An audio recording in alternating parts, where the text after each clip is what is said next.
Il y a des vérités que l'on entend, mais que l'on ne comprend pas. Des paroles que l'on rejette quand tout va bien et que l'on redécouvre dans le silence d'une épreuve. Certaines leçons se murmurent, mais la vie, elle, les crie quand on a refusé de les écouter. Ce que je vais partager ici, ce ne sont pas des conseils, mais des constats. Des fragments de sagesse découverts trop tard, mais jamais trop tard pour toi, si tu choisis de les intégrer maintenant.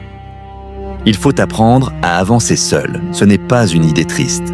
C'est une vérité libératrice, parce qu'un jour, ceux sur qui tu comptais ne seront plus là. Et tu découvriras que leur absence t'a obligé à devenir plus solide. Pas par vengeance, pas par froideur, mais par nécessité. L'autonomie intérieure ne signifie pas s'isoler. Elle signifie ne plus faire dépendre ton équilibre des humeurs extérieures. C'est la maturité de celui qui marche au centre du chaos, sans se perdre.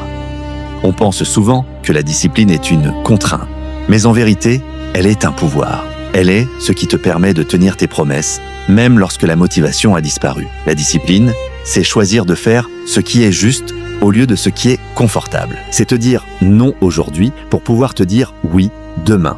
Un artiste, un sage, un bâtisseur, tous ont compris que les grandes œuvres ne naissent pas de l'envie du moment, mais d'un effort constant. Et dans ce monde d'instantané, la constance est devenue une forme rare d'excellence. Tu peux tout faire correctement, être loyal, généreux, présent, et recevoir en retour le silence, l'oubli ou même l'injustice. La vie n'est pas une équation morale. Elle n'additionne pas tes bons gestes pour te rendre heureux. Alors arrête de marchander ton bonheur. Fais ce qui est juste, pas pour être récompensé, mais parce que c'est qui tu es. Sinon, tu seras prisonnier de l'amertume, celle qui naît quand on attend que le monde nous reconnaisse. Mais ce monde ne récompense pas les méritants. Il récompense ceux qui avancent sans attendre d'autorisation. Dire non est difficile, parce qu'on a peur de blesser, de décevoir, de perdre. Mais en disant toujours oui, tu perds quelque chose de bien plus précieux, toi-même. Chaque oui que tu prononces à contre-cœur t'éloigne un peu plus de ta vérité. Apprendre à dire non, c'est redéfinir ton territoire intérieur. C'est poser des frontières, pas pour exclure, mais pour ne pas t'effacer. Les gens qui t'aiment vraiment comprendront tes non. Les autres n'avaient jamais aimé autre chose que ton utilité. On associe souvent la solitude à l'abandon, mais parfois c'est une naissance. Quand les voix autour de toi se taisent, c'est là que tu entends enfin la tienne. La solitude est l'espace où tu te confrontes à toi-même, où tu n'as plus de rôle à jouer, plus de masque à porter. Elle est inconfortable, mais elle est aussi l'une des seules portes vers la paix intérieure. Et un être qui se suffit à lui-même, sans arrogance, mais avec clarté, ne sera plus jamais manipulé. Ce n'est pas ce qui t'arrive qui te détruit, c'est la manière dont tu y réagis. Tu peux vivre un échec et en faire un tremplin, ou t'y accrocher pendant des années et le transformer en identité. Ton esprit est le seul espace que tu peux vraiment gouverner.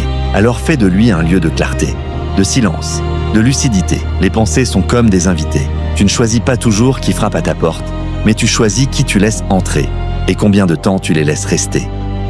Ce que tu as vécu, aussi difficile soit-il, ne te définit pas. Tu n'es pas ton échec, tu n'es pas ton abandon, tu n'es pas cette erreur que tu répètes. Mais si tu refuses de la regarder en face, elle continuera de te guider, sans que tu t'en rendes compte. Le passé doit être vu, compris, puis déposé avec gratitude. Chaque douleur t'a laissé un choix, soit en faire une blessure ouverte, soit une racine nouvelle.